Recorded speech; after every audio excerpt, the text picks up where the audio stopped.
Hello and welcome back to another collective worship. My name's Matt and I work for the For You churches. Last time we were talking about Naomi and Ruth. If you don't remember that, I recommend going back and watching the previous one. There's going to be a link coming up on the screen. Today I want to ask you a question. What do you think makes someone a good friend? Maybe they're really kind and caring. Maybe they make you laugh. Maybe they always stand by you, even if they don't think you're right. Maybe they're just somebody who listens. If a friend invited you to a seaside for a day, would you want to go? Or if a friend hadn't cleaned out their pet rabbit for a month and invited you to help with that, would you want to? I want to point out that it's easier to be friends with someone if things are going well and we're enjoying ourselves than it is when things are more difficult.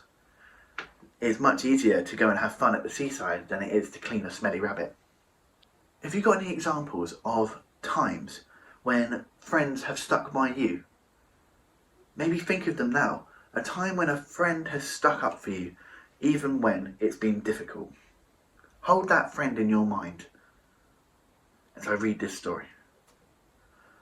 Mark was really sad at school one day because his hamster had passed away. His friend Seb asked if he could sit next to him that day and told him a joke to cheer him up. Karen was invited to Sarah's birthday party, but she couldn't go because her family was visiting her grandma that day. Sarah got upset with Karen and said she wasn't going to talk to her anymore. Joel and Sam were playing with Joel's football, but Sam kicked it so hard it went over the fence, and Joel got really angry with Sam and stormed off. Gordon noticed that another girl was always picking on and laughing at his friend Dawn. Gordon decided to tell the teacher about what was happening.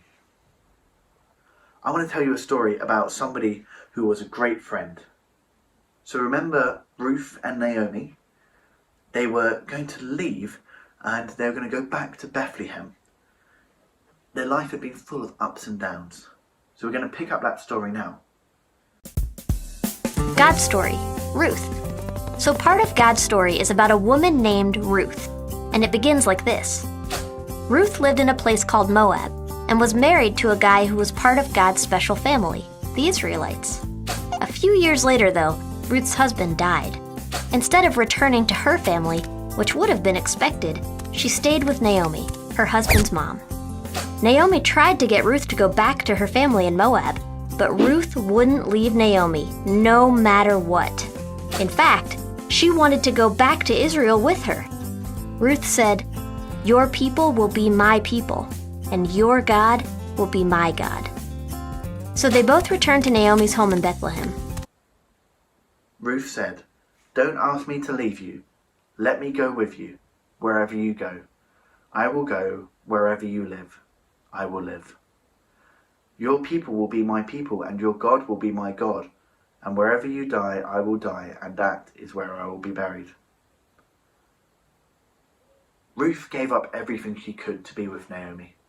She showed Naomi extraordinary friendship. She loved Naomi. I want you to think about your own friends. Are they good friends to others? Could they be better? How could they show their friends that they're important? And how could you show your friends that they're important? Friends are brilliant because they're not family, but they still love us. They're people who care about us even though they don't need to. And that's why they're so important. I'm going to pray now. Dear God, thank you for our friends. Thank you for the example of Ruth in this story. Please help us to be good friends in both good times and bad. Thank you that whatever happens to us, you want to be our friend. Amen. Thank you.